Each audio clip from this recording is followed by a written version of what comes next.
Chers téléspectateurs, téléspectatrices de Metro News, bonsoir. Bienvenue à cette nouvelle édition d'information. À la une de l'actualité, la délégation haïtienne aux Nations Unies multiplie les rencontres. Ce mercredi, le président Edgar Leblanc ainsi que le Premier ministre Gary Coney ont participé à une réunion multilatérale sur la mission de soutien à la sécurité en Haïti. La déclaration du président kenyan William Ruto sur X a provoqué de vives réactions parmi les Haïtiens, notamment des rumeurs infondées concernant un déploiement militaire dominicain dans le pays. Et selon notre correspondant en République dominicaine, Jean-Michel Carrois, ces allégations sont sans fondement.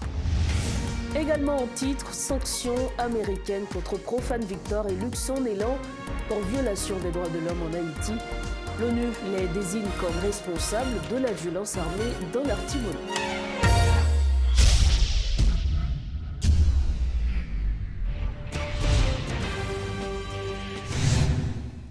Arrivé à New York mardi, le président du Conseil présidentiel de transition, Edgar Leblanc fils, enchaîne les réunions. Ce 25 septembre, il a participé au Forum sur l'investissement à New York, en marge de la 79e Assemblée générale des Nations unies, où il a mis en avant les opportunités d'investissement en Haïti et l'importance de renforcer les partenariats stratégiques. Encore ce mercredi, Edgar Leblanc fils, accompagné du Premier ministre Gary Coney, a également pris part à une réunion multilatérale sur la mission multinationale de soutien à la sécurité dirigée par le secrétaire d'État américain Anthony Blinken. Une publication du président kenyan William Ruto sur X a suscité une vague de réactions, en particulier parmi les Haïtiens vivant dans le pays. Dans son message, M. Ruto a salué l'engagement de la République dominicaine à soutenir la mission multinationale d'appui à la sécurité. Cependant, une phrase en particulier a provoqué de vives réactions nationalistes chez les Haïtiens, et nous citons « l'évacuation médicale et les fournitures, ainsi que les troupes supplémentaires, renforceront l'opération et favoriseront la paix et la stabilité en Haïti ». Fin de citation. Jean-Michel Carrois, correspondant de Métropole en République dominicaine, a démenti les rumeurs laissant croire à un déploiement imminent de militaires dominicains en Haïti, expliquant qu'il s'agissait d'une mauvaise interprétation du tweet du président kenyan. Jean-Michel Carrois a répondu aux questions de Rodolphe Fierlu à ce sujet. Voilà, merci Monsieur Carrois pour votre disponibilité à Metro News. Rapidement, on sait qu'il y a eu une rencontre entre le président Kenya, William Ruto, et le président dominicain Luis Abinadel. Et suite à cette rencontre, il y a des affirmations qui laissent croire que des déploiements de soldats dominicains seront bientôt effectifs en Haïti, mais jusqu'à présent, on essaie de savoir quelle est la bonne version de tout ce qui a été dit. Donc, pouvez-vous clarifier pour nous cette affirmation? Oui, alors écoutez, il n'y a pas de changement de la position dominicaine qui a été affirmée et répétée depuis des années sur le fait qu'il n'y aura pas, je répète, il n'y aura pas de soldats dominicains qui vont traverser la frontière pour rejoindre la mission internationale. Il y a eu cette interprétation d'un tweet sur le réseau X du président kényan, mais qui a été mal interprété. En fait, selon le communiqué qui a été publié par la présidence dominicaine et selon une conférence de presse qu'a donnée le président Luis Abinader, la sémanale, il donne tous les lundis, il l'a donné à New York, donc après avoir rencontré son homologue kényan, William Ruto, il n'a pas été question de changer cette politique. Et j'ai moi-même pu parler à des fonctionnaires importants de la délégation dominicaine. La position dominicaine n'a pas changé. Donc c'est une interprétation erronée du tweet du président kényan Ruto. Il n'y aura pas, en tout cas, il n'y a pas de décision d'envoyer des soldats dominicains pour rejoindre la mission. C'est très clair. Le président Abinader et son homologue kényan ont parlé de sécurité, notamment de sécurité à la frontière. Le président Ruto a expliqué au président Abinader quelle était la mission et quelles étaient les objectifs et les réalisations jusqu'à présent des policiers kényans qui font partie de la mission. Et de son côté, le président Abinader a expliqué au président kényan, au président Ruto, quelles étaient les mesures prises par la République dominicaine le long de la frontière, donc pour protéger la République dominicaine. Mais il n'a absolument pas été question, je le répète, d'envoyer des soldats dominicains en Haïti. Voilà, justement, donc là maintenant, le point est éclairci, tout le monde est clair par rapport à cette affirmation qu'il espoir que des déploiements seront effectifs bientôt. Donc il n'y a pas eu cette affirmation, il n'y a pas eu cette déclaration de la part du président dominicain. Mais d'un autre côté, il y a un accord qui a été signé, des documents qui ont été signés entre Luis Abinadel, le président dominicain, la CARICOM ainsi que les Nations Unies. Pouvez-vous nous donner plus de détails concernant ce document parce que Haïti est concerné, bien entendu? Non, le président dominicain a réitéré sa position qu'il a déjà exprimée de nombreuses reprises dans les forums internationaux auxquels il participe, aux Nations Unies depuis 2021, 2022, il l'a répété en 2023 par la voix de son ministre des Relations extérieures, Roberto Alvarez. En gros, il n'y a pas, selon la République dominicaine, selon le président Abinader, de solution dominicaine à la crise haïtienne. Et c'est donc la communauté internationale qui doit aider Haïti à résoudre ce grave problème de sécurité auquel fait face le pays. Le président Abinader, d'ailleurs, dans son discours aux Nations Unies qu'il vient de prononcer à l'Assemblée générale, a dit que la République dominicaine fait sa part, notamment en recevant un grand nombre de réfugiés haïtiens. Il a dit que le budget de la santé en République dominicaine, plus de 10%, 9,9% exactement, était consacré, du budget de la santé était consacré aux migrants haïtiens. C'est une lourde charge donc pour les finances publiques dominicaines. Et il a dit que plus de 147 000 jeunes haïtiens, mineurs haïtiens, étaient scolarisés dans les écoles dominicaines pour expliquer à la communauté internationale que la République dominicaine prend sa charge de la crise haïtienne. Et il a insisté, et son ambassadeur devant les Nations Unies a répété également que la République dominicaine appuyait toutes les mesures qui favoriserait donc le rétablissement de la stabilité, de la sécurité en Haïti, afin de pouvoir arriver à un processus électoral le plus vite possible dans des conditions qui permettent donc d'accepter les résultats et de stabiliser la situation en Haïti. Voilà ce qui a été dit par le président, aussi bien publiquement, comme je vous le dis, devant l'Assemblée générale, que lors de ses entretiens avec différents homologues, tant CARICOM, Premier ministre du CARICOM, de la CARICOM, et d'autres pays. C'est également, il a parlé à d'autres présidents, aussi bien européens, américains, latino-américains. Il a évoqué la question avec le président Biden et avec le secrétaire d'État Blinken.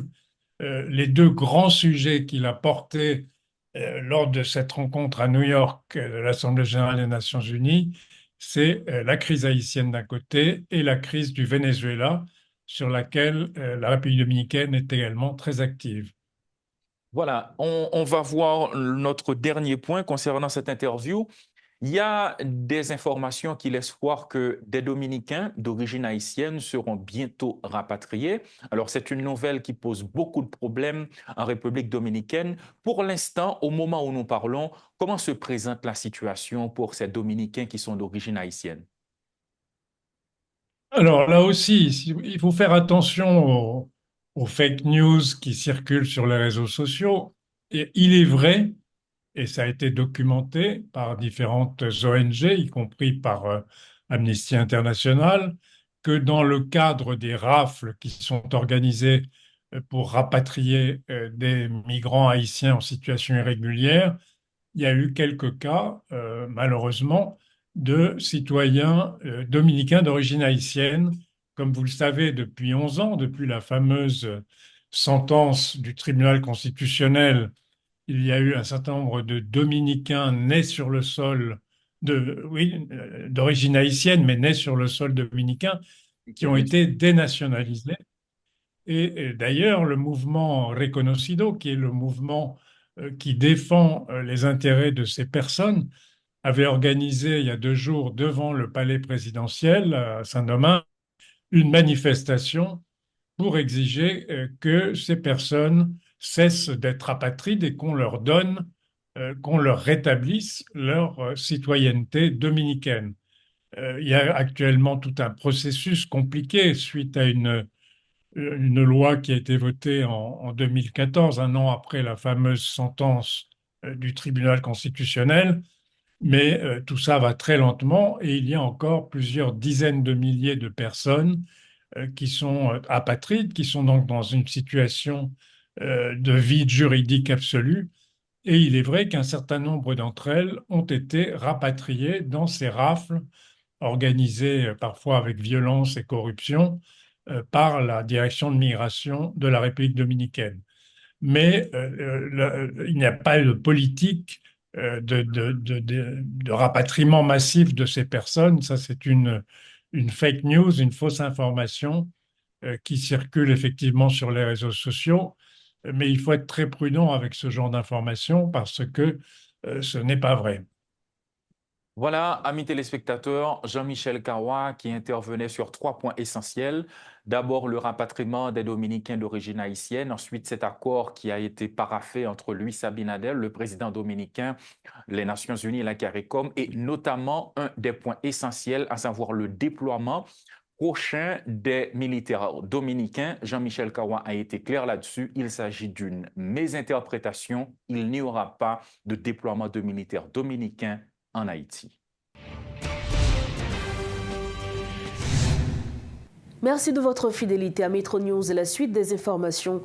Les membres du G7 ont réaffirmé leur soutien aux institutions haïtiennes, notamment le Conseil présidentiel de transition et le gouvernement du Premier ministre, pour préparer des élections libres et transparentes d'ici février 2026, étape cruciale pour restaurer la démocratie et l'état de droit en Haïti.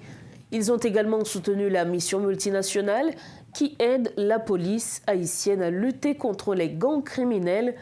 Le G7 a insisté sur l'importance des contributions financières et matérielles à la mission et a salué l'engagement du Kenya tout en appelant à plus de soutien international.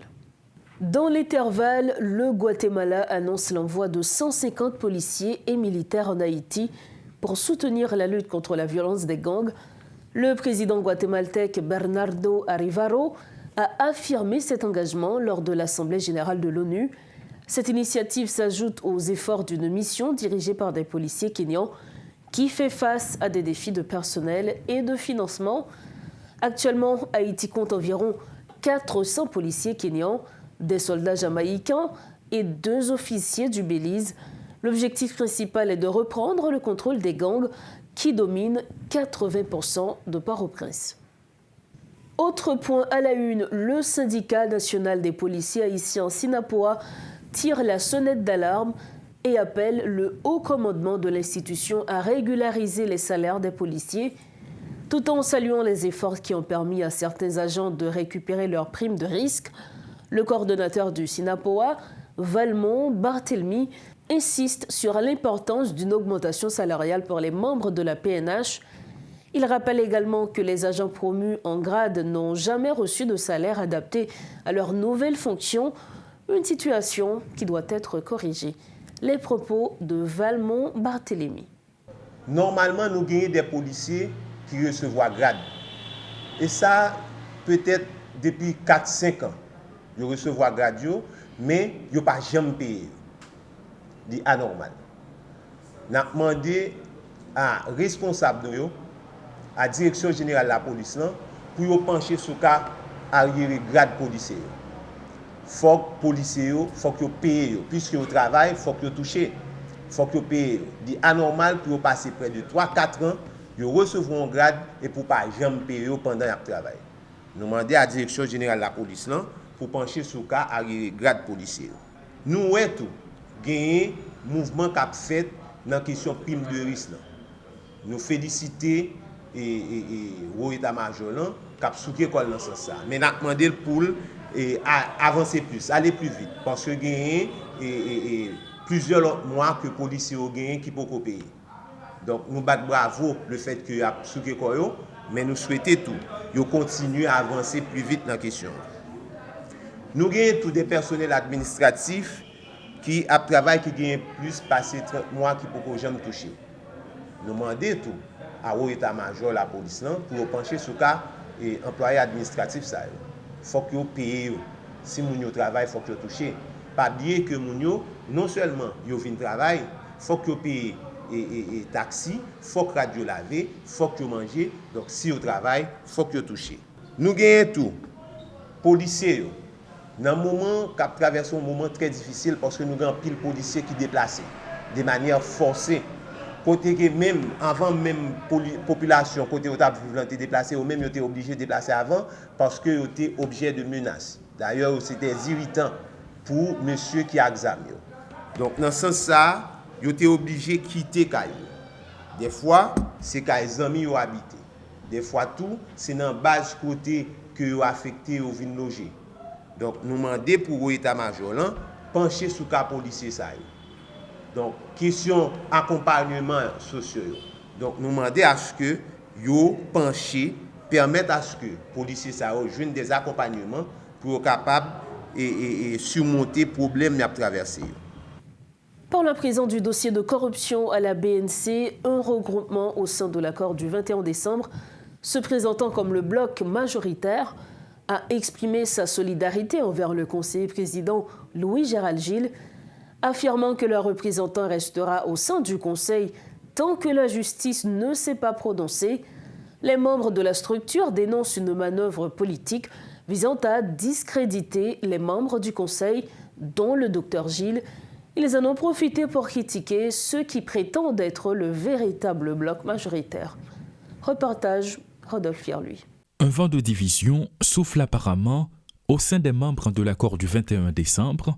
Trois blocs qui se réclament majoritaires ont des points de vue différents en ce qui concerne l'avenir de leurs représentants au sein du Conseil présidentiel de transition, Louis-Gérald Gilles. CARICOM pas jamais demandé pour te changer qui que ce soit. C'est des gens qui ont tant de pouvoir, qui a joué CARICOM qui dit CARICOM, ont une opportunité là que nous à peine créé, même gens nous jeté Jovenel. Même gens, nous qu'on habite de jeter moun sous pouvoir, et bien, une opportunité là pour nous jeter trois présidents. Acide contre la primature et clément envers le conseil présidentiel, des membres de cette entité affirment que le conseiller président ne bougera pas du conseil en attendant les décisions de justice. Il y a deux petits groupes minoritaires de l'accord du 21 décembre qui ont position, nous pas un problème avec eux. Non, il n'y a aucune division, nous juste pas bagaille au même genre. Si y a bien bagay ça, c'est après décision de la justice. Mais pour le moment, nous au niveau du bloc majoritaire, nous croyons que l'affaire BNC, c'est une fabrication politique. D'un côté, Maître André Michel de l'accord du 21 décembre qui se dit bloc majoritaire exige que le conseiller Louis-Gérald Gilles soit remplacé et d'un autre, un regroupement qui se réclame encore bloc majoritaire expriment leur solidarité envers le conseiller. Tenant compte de cette réalité, il est clair que les violons ne s'accordent pas au sein de l'accord du 21 décembre. Concernant les sanctions internationales émises à l'encontre de personnalités haïtiennes, il faut dire que la liste s'allonge. Les États-Unis ont sanctionné l'ancien parlementaire haïtien Profane Victor et le chef de gang Luxon Elan pour leur implication dans des violations graves des droits de l'homme en Haïti, notamment dans la formation et l'armement de gangs. Un rapport de l'ONU les identifie comme responsables de la crise en Haïti, marquée par une violence extrême, des attaques contre la population et des abus tels que le viol. Les États-Unis s'engagent à poursuivre ces sanctions pour promouvoir la responsabilité face aux violences, notamment sexistes. De notre côté, l'ancien sénateur de l'Artibonite, Yuri Latortue, a salué l'ordonnance judiciaire rendue en sa faveur, affirmant que la justice a confirmé qu'il n'a aucun lien, de près ou de loin, avec des gangs. Lors d'une conférence de presse ce mercredi, le leader du parti Haïti en Action, accusé par l'ONU de liens présumés avec des gangs, a qualifié ces allégations de persécution politique infondée. Les déclarations de Yuri Latortue. Le gouvernement Ariel Henry, il a été invité de venir dans le gouvernement, dans la primature. Là, je regarde les programmes. Moi, je dis, le gouvernement, ça va régler rien. Où est la question de sécurité? Je dis, la sécurité est un détail. Je dis, je ne suis pas signé. Il y a des amis qui étaient là, ça veut dire, c'est la personne pas signé, on va payer ça cher, oui. Eh bien, je ne suis pas signé, même moi, je fais payer ça cher, vraiment. Depuis là, ça a été une association avec les gangs. Depuis là, ça a été une suspicion de drogue. Ils prennent un dossier, ils font blanc fini. Ils accusent, ils écrit blanc. Là, ici, il y a la cas difficile. Ils parlent à blanc pour prendre sanction contre moi. Et je me dis ça, il y a une confiance là. Je me dis, je ne vais pas me tromper d'ennemi. Je vais poser des questions sorties. Là, je commence à faire manifestation pour me dire que le gouvernement ne va pas régler rien. Eh bien, il y aurait les groupes blancs pour dire, si il ne va pas bloquer le sénateur de la torture, eh bien, ça va pas être grave. Et c'est comme ça, sanctions tombées. Les sanctions finissent de tomber, ils font juger les. Juger les, en première fois, vous te bloqué, je ne aller. Mais après ça, je me lever ma ligne pour me garder l'énergie. Pour me répondre à toutes questions. C'était le 6 mars 2024. Et heureusement, il y a un juge, il y a un bon juge, il y a un CSPJ qui l'a toujours. Parce que si le gouvernement te mettait tout juge en bas de main, si pas bien CSPJ, eh bien 6 mois après, le juge a rendu l'ordonnance libre. Et il dit que le sénateur de la torture n'a pas rien pour ni de près, ni de loin, à question de violence, à question de bandits, à question d'incendie, à question de gang. Et en donnant ça, il y a une autorité de la chose jugée, puisque il n'y a aucun appel qui fait contre lui. Et moi, je dis à chaque fois que je sortis, je vais dire que je ça. Parce que l'un est qui la persécution, c'est ça le caractère assassination. Il fait pour détruire l'acteur. Il fait pour peur. Il fait pour ne pas marcher dans la rue. Il fait pour regarder les gens manger. Et moi, je dis, je suis militaire, je suis gars, je suis gendarme, je ne suis pas personne. Et l'homme va faire regarder tout le monde manger.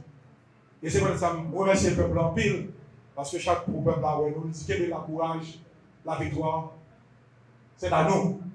La défaite du droit est éphémère. Devoir, si on fait un gouvernement haïtien, si on fait un peuple haïtien. Et c'est pour ça que je dis à faire confiance à ça. Donc, si le peuple haïtien, ça a été reproché à la justice tranchée et laboratoire ça qui t'a payé, dit vieux posé, je dis à découvrir. Autre information, une soixantaine de partis politiques des départements de l'Ouest et de l'Artibonite ont participé ce mercredi 25 septembre à un atelier de restitution et de validation des rapports de diagnostic national et départementaux organisé par la Fondation J'éclairé et ses partenaires du Combit pour Bon Jean Démocratie. Cet atelier avait pour objectif, entre autres, de renforcer les structures politiques en matière de stratégie électorale. La directrice exécutive de la FJKL, Marie-Yolène Gilles, et l'expert en stratégie électorale, Jean-Simon Saint-Hubert, ont pris la parole lors d'une conférence ce même jour. Nous-mêmes, dans le Combit pour Bon Jean Démocratie, qui est un consortium d'organisations, nous réunis pour nous capables, nous faire ça, un diagnostic des structures politiques. Côté, il y a plusieurs organisations politiques qui ont rempli un formulaire. Et c'est avec ce formulaire là nous entrons dans une organisation politique pour nous capables ouais qui ça a manqué, qui faiblesse, qui force, parce que nous prenons l'élection pour nous combler tout ça qui est pour combler, pour nous pas faire erreur qui nous fait dans le passé. Donc aujourd'hui nous à la veille et question élection, donc nous organiser séance de travail ça avec parti politique ça. On a un parti politique qui représente dans l'ouest, dans la Tibonite et puis qui représente dans tout le pays. Nous formons des ateliers avec eux sous l'ide du professeur Jean-Simon et Saint-Hubert qui lui-même a dirigé pour nous capables de valider le document ça pour nous rester capable en question et élection pour nous pas prendre la main et puis nous mettre des balises pour élection capable de sortir plus clair plus honnête pour pas arriver contester puis devant. Études établies sur stratégie électorale, qui sont des outils stratégiques pour partis politiques pour être capables de traiter question électorale. L'on dit stratégie électorale comme outil, ou pour regarder c'est en stratégie électorale parti yo gagné, comment yo ouais élection. Est-ce que yo ouais une élection comme étant un droit humain? Un droit humain parce que gagner dans pacte international relatif aux droits civils et politiques des articles qui traitaient élection comme droit moun gagner ça le droit à l'élection libre et équitable nous garder pour nous est-ce que parti yo dans orientation yo dans gens yo comprendre élection yo élection comme droit moun y a défendre le droit à l'élection libre et équitable qui supposait la sincérité et l'intégrité du vote. Diagnostic là fait des conclusions, c'est des conclusions tirées par rapport avec information yo ba là mais ça veut dire moi dit par exemple il y a deux conclusions nous tirer. Nous gens nous penser parti politique yo pas organisé du point de vue ça yo dit information yo bay c'est pas ça vrai yo gagne un minimum d'organisation nous dit moun qu'on pense gens yo parti politique yo pas gagner ligne doctrinale ou bien idéologique mais toute parti qui participe yo dit mais quelle ligne doctrinale gagne qui dit yo socialiste gagne qui dit yo démocratien gagne qui dit yo c'est des partis révolutionnaires. Vous comprenez?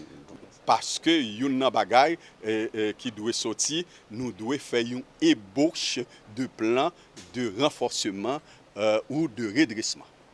Pour parti politique yo même pour faire plan de renforcement yo plan de redressement yo et n'a travailler avec yo pour yo comprendre la nécessité leur yo pral dans élection pour yo gagner cet outil stratégique qui est ce qu'on appelle la stratégie électorale.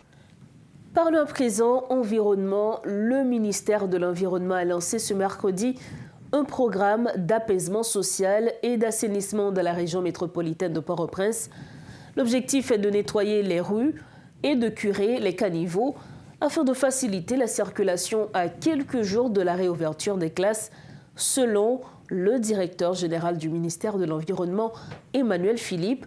Ce programme d'assainissement de routes s'étendra progressivement dans tout le département de l'Ouest, souligne-t-il. Reportage Riti Fortuné. Dans les rues de la capitale, les piles d'immondices s'amoncellent, ne laissant presque plus de place aux passants pour circuler.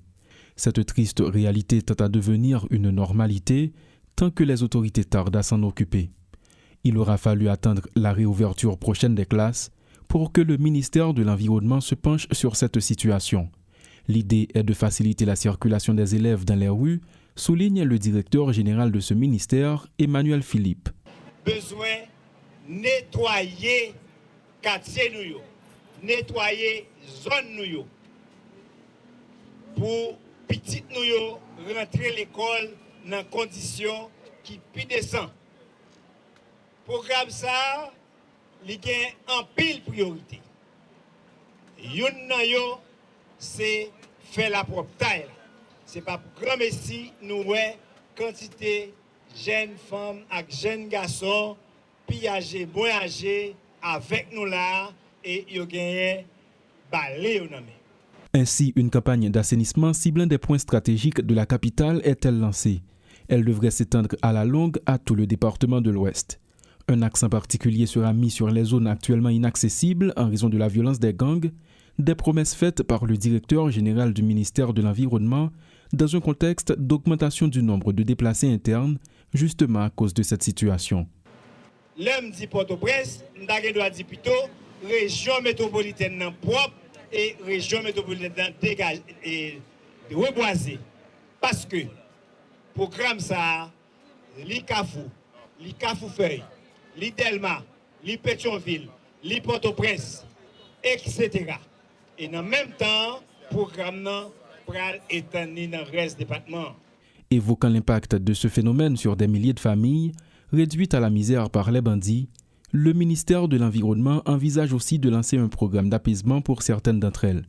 Toutefois, cette forme d'aide ne permettra certainement pas à ces gens de retrouver une vie normale. À travers le programme, nous souhaitons, dans l'espace d'un mois, déjà créer pour PBT 5000 emplois. Nous parlons de l'emploi vert parce que ce n'est pas seulement planter, nous allons planter, nous allons faire travail, nettoyage. Parallèlement à cette campagne d'assainissement et d'apaisement social, le ministère de l'Environnement envisage également de mettre sur pied un programme de reboisement. Entre-temps, les membres de la population victimes directes de la violence des gangs continuent d'exiger des moyens plus consistants afin de reprendre une vie normale. Nous refermons cette page en éducation où le ministère de l'Éducation nationale a annoncé les résultats des examens de fin d'études secondaires pour 4 départements du pays, les NIP, le Sud, le Nord et le Nord-Est. Les taux de réussite se répartissent comme suit. Les NIP, 67,03% de réussite sur 3 922 participants. Le Sud, 36,88% de réussite sur 6 372 participants. Le Nord, 46,72% de réussite sur 11 694 participants. Et le Nord-Est, 34,40% de réussite sur 4 407 participants. Les résultats pour la deuxième session bac permanent varient entre 24,83% à 80,81%. Nous sommes au terme de cette édition de Métro News. Avant de partir, le rappel des principaux titres développés ce soir. La délégation haïtienne aux Nations Unies multiplie les rencontres. Ce mercredi, le président Edgar Leblanc ainsi que le Premier ministre Gary Coney ont participé à une réunion multilatérale sur la mission de soutien à la sécurité en Haïti. La déclaration du président kenyan William Ruto sur X a provoqué de vives réactions parmi les Haïtiens, notamment des rumeurs infondées concernant un déploiement militaire dominicain dans le pays. Selon notre correspondant en République dominicaine, Jean-Michel Carrois, ces allégations sont sans fondement. Et puis sanctions américaines contre Profane Victor et Luxon Elan pour violation des droits de l'homme en Haïti. L'ONU les désigne comme responsables de la violence armée dans la Timonie. Voilà ce qui met fin à cette édition de Métro News. Merci infiniment, chers téléspectateurs, de votre attention. Restez branchés Métropole. Bonsoir.